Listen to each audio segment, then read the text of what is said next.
بسم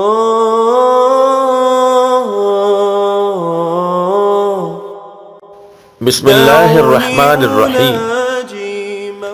نامعلوم بیماری سے شفا کے لیے مجرب عمل۔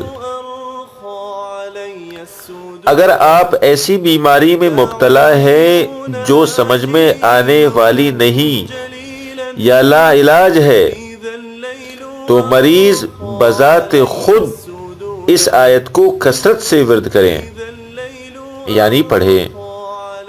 بسم اللہ الرحمن الرحیم۔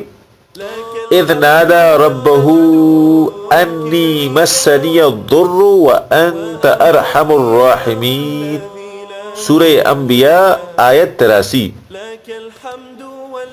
اللہ پاک ہماری بیماریوں کو شفاء کاملہ و عاجلہ عطا فرمائے۔ والسلام علیکم ورحمۃ اللہ وبرکاتہ۔ وأنت الإله الذي لم يزل حميدا كريما عظيما